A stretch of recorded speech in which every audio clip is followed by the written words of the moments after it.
Welcome to the Newsflash from the 5th of February 2023. Yeah, after 1 month of vacation or break, I'm back in the house with some news, and we have lots and lots of smartphone news and releases to talk about. So we start off directly with the S23 series that has been released this week. This is not the S23, but it's close enough. That's the ZTE X40 Ultra. So let's talk about the S23 series. Samsung finally launched the S23 series here in Europe and in Africa with the Qualcomm Snapdragon processor. No more Exynos processor. Thank you, Samsung. Finally doing something right here. So we now get the premium device that we all deserve. That's the good point, and that's the major point. Everything else is basically staying the same. So they changed the base models, the S23 and S23 Plus, a little bit. So the camera design now resembles more the Ultra series, but nevertheless, it is basically staying the same battery, maybe slightly upgraded display. And otherwise the new Snapdragon processor, and that's it. So the camera system stays the same, battery stays the same, everything else stays basically the same. So you can expect similar results with the higher processor, a bit of better processing, a bit of quicker, and more fluid and not so overheating and so on. The S23 Ultra series has a little bit more than only a processor change, because we have also two new camera sensors. The main camera sensor, 200 megapixels now, isocell something processor from Samsung, Snapdragon processor inside, of course, a sensor from Samsung that has 200 megapixels, which can be really used. So if you have like not a gloomy day like I have here right now, but a very sunny day, for example, you can shoot 200 megapixel shots and you can zoom in and get details where you don't really need a zoom lens. Nevertheless, we have a 10 times optical and I think 3 times optical zoom there as well on the Galaxy S23 Ultra. And those are, by the way, not changed from the previous model. So expect the same kind of results. What I saw in the earlier shots and comparisons is that even for objects, the S23 seems to be a bit less strong, less sharp, less details than the S22 Ultra. So they need to optimize the software there a bit, maybe. Where it's very, very good is the processing for skins and for faces. That has been improved dramatically, especially also with the 10 times zoom lens. That is what I saw. Otherwise, we have a new front-facing camera. Instead of 40 megapixels, we are down to 12 megapixels, bigger, larger pixels, better low light capabilities there, and better photos. Autofocus still there, and 4K 60 recording on the front, which is pretty nice. And one of the only phones that can do the recording on the back and on the front. And you can just flip back and front during recording, and this you are able to do, I think, at 4K 60. Sadly, the S23 and S23 Ultra, S23 Plus don't have this feature of recording 4K 60 on all lenses, so you have to pause or stop and then switch to the other lens. Maybe this is something that Samsung can still work on. Otherwise, we have a boring upgrade, I would say. So there are like two hearts beating inside of me. One is like the technician that says, wow, wonderful, finally they're putting the right hardware together with their software. On the other hand, the consumer that says, it's boring.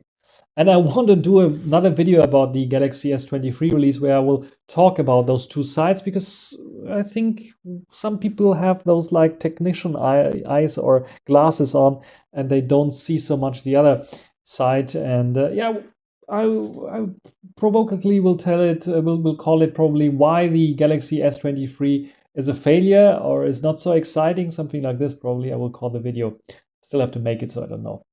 That's the S23 series. So if you're interested in this, there's some like pre-selling gimmies that you can have there, like I think 200 euros off or something if you order them quickly, and they are shipping very, very quickly. Some people got those devices even ordering one day after the announcement and got it the day after, so it's very, very cool. Otherwise, we are talking about the Vivo X90 series, finally announced for the global market. I have the X90 Pro Plus here. Sadly, this device here will not be coming globally. Only the X90 Pro with the MediaTek 9200 will come globally. From the looks-wise, it looks like this here probably, but it has a different camera setup. A slightly different camera setup. They didn't skimp on the 1-inch type sensor IMX989 that is inside of the X90 Pro Plus and will be inside of the X90, but the 5x optical zoom that we have here on the X90 Pro Plus will not be there on the X90. They only include the telezoom 2x camera sensor as well as the 12 megapixel ultra wide angle. And then we will have the X90 version that will have an upgraded camera sensor still, but not the 1-inch type sensor. We will have an IMX866 here, the successor of the very famous IMX766 that's recording, by the way, here my beautiful face right now. Otherwise, this is a very, very interesting release, I would say, especially for those people who like cameras and taking photos. Not so much videos, but photos especially, which I really, really like to take with the Vivo X90 Pro Plus. And the results that I get with this here, you can expect like 99% of this you will also get with the normal X90. There are some details here and there that might be a bit different, but that's everything, especially the telezoom kind of lens is different, but that's basically it. So the Vivo X90 Pro Plus will remain China only so far, and we only get the Vivo X90. I expect this is a step that they had to take because otherwise the X90 Pro Plus would be exceeding the price limits that would be still feasible to have here in Europe for people to buy enough of those devices here, because we will have a very steep price range here. I'm guessing right now, because I didn't see the numbers, I'm guessing that we will have like over 1,100 euros, 1,200, maybe 1,300 euros for the Vivo X90 Pro version. And the Vivo X90 series, hopefully under 1,000 euros, but I'm not so sure because inflation and so on. Then we still have a problem here in Germany, for example. We won't get the Vivo series probably because they still have this dispute with Nokia, where Nokia banned basically selling of Vivo, Oppo, OnePlus and other devices here directly from Vivo or Oppo and so on. You can get it from third parties that are basically getting it from France, Italy, Spain and so on, all the surrounding states. And I think this is something that will happen for the Vivo X90 series as well. So yeah, if you're excited about the Vivo X90, sadly only the X90 Pro will come to us, but still a great device. MediaTek 9200, basically on the same level, a little bit slower than the 8 Gen 2 that is here in the X90 Pro Plus, but basically on the same level as the 8 Plus Gen 1, which is still a great processor. So we will have nothing to complain about. I'm pretty sure it will be amongst the highest ranking in terms of photography. And I could imagine it could be the Samsung Galaxy S23 Ultra as well, with its main sensor, not the zoom sadly, but with its main sensor for sure. And there you have to decide what is more important, the main sensor where you take 90% of your photos with, or the telezoom sensor where probably you take only 10, 15 max percentage of photos there. So what do you think about those two releases? And then we have another release, not a hardware release, but a software release, and a very welcoming. Finally, again, after a bit of longer waiting time, we have the update for Sailfish OS. Sailfish OS 4.5 is out here. That's the Xperia 10 Mark III I have here. Yeah, this is not Android. This is Sailfish OS, a Linux distribution for your phone that you can put on. And what about apps? Yes, you can install applications here because we have lots and lots of native applications here, Linux native applications written in Qt 5 QML, but you can also run Android applications like Amazon here that I have, for example, or other non-Google service relying Android applications. Like, for example, I have here YouTube Advanced that runs without any issues as well if you want to. There are, by the way, also YouTube clients for Sailfish OS out there. Not official ones for sure, but you get them as well. So this new version comes out with an improved Android app support. Before we had Android 10 runtime support. Now we have Android 11 runtime support.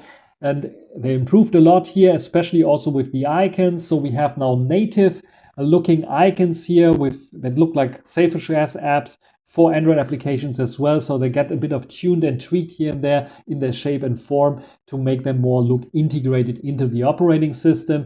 We have improvements in terms of the integration further on, like for example the lock screen that is now able to show the down here usually the artwork also for Spotify, for example, the artwork of the song playing right now, and you can skip through and so on. So that's a very nice addition as well. And lots of tons of new features like calendar upgrades and fixes with Nextcloud synchronization, backup application, and the volume management is now better. So we have now the possibility to set the volume for ringtone and the volume for your normal media, and you can also put both sliders into your quick settings here, quick toggles as well if you want to, which is pretty nice. Otherwise, if you're interested in SailfishOS, I did a video explaining all the new features, all the major new features of this brand new version 4.5. You can take a look at this if you're interested in SailfishOS. It's available for the Xperia 10 Mark III, 10 Mark II, 10,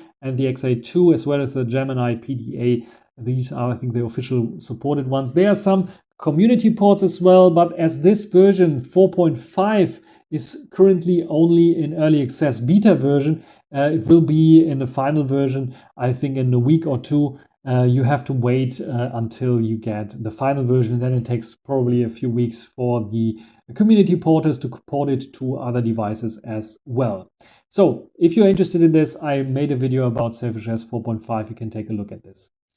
So that's basically it in terms of news for this week. But I have some more news regarding the videos that I will produce, or the videos that will come out this week. I told you about the Galaxy S23 video that I will do, where we'll talk about the pros and cons. This is more like not a technical talk, not about camera comparisons. It's more like a talk about my opinion.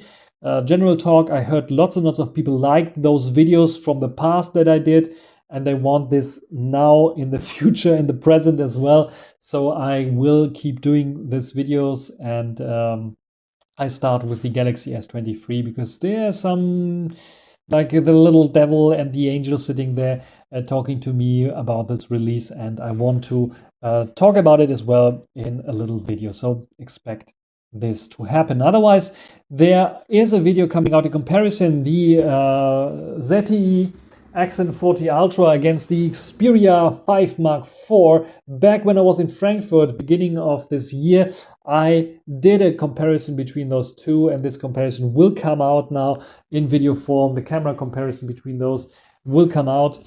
So if you're interested in the ZTE Accent 40 Ultra, the Xperia 5 Mark IV, then be aware that there will be a video about this.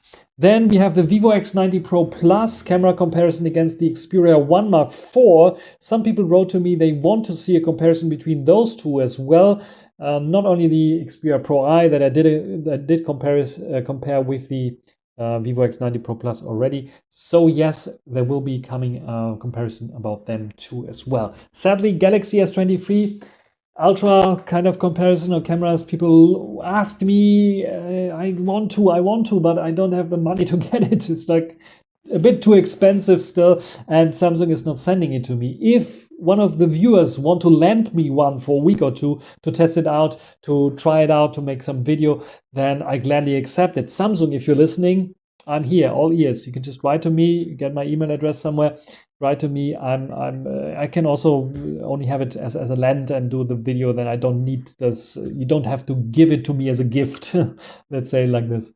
So that's basically it. There will be some other video coming out this week as well, because IEMs, I'm getting into the IEM market a little bit. More and more companies are sending me IEMs, but also I'm very interested in IEMs and like to test them out. Maybe you are also interested. If you're interested in good music and IEMs, I have here the KZ ZAR. And yeah, if you're interested in music, should you even consider this? It might be a question that I answer in one of my videos that's coming up this week as well. The KZ ZAR, one of the flagship IEMs right now. And if it's any good, just watch my video. I talk about it and tell you exactly what I think about this one here. And some other IEMs are coming as well. I think on Monday some are coming as well, and some other videos will come as well regarding the ZTE X140 Ultra that I'm still testing here. And then I still have from the Asus Zenfone 9 that I bought, the pre-order that I had. I also got Asus Chromebook that is still there unpacked, and I have to unpack it and do a video about the Chromebook. Especially, I think here, because yeah, my background, you know it from my channel as well, as more Linux and software and hardware computers. So I want to go back into this field as well, and I will do it with probably the Asus Chromebook that I have there. Talk about Chromebook, talk about the Linux running there, about the capabilities, especially here in Europe, which is something that is like of a dry land for Chromebooks because no one is really using them. Might be very, very interesting to see it and yeah, talk about it. Otherwise, maybe some other technical videos will come out, KDE Plasma, Linux, and all this stuff. And yeah, I'm planning to do some videos there about this as well. If you're interested in this, hit the like button, write it down in the comment section if you're interested in more Linux and software and hardware topics, not only camera topics. No, they will not go away. No. But they will be like flagged by some kind of, or flagged is maybe a little bit too aggressive of a term, but they will be like put into a sandwich in between, like a bit of more software Linux and geeky style kind of things as well. Like SailfishOS, for example, that's combining both a little bit here and there.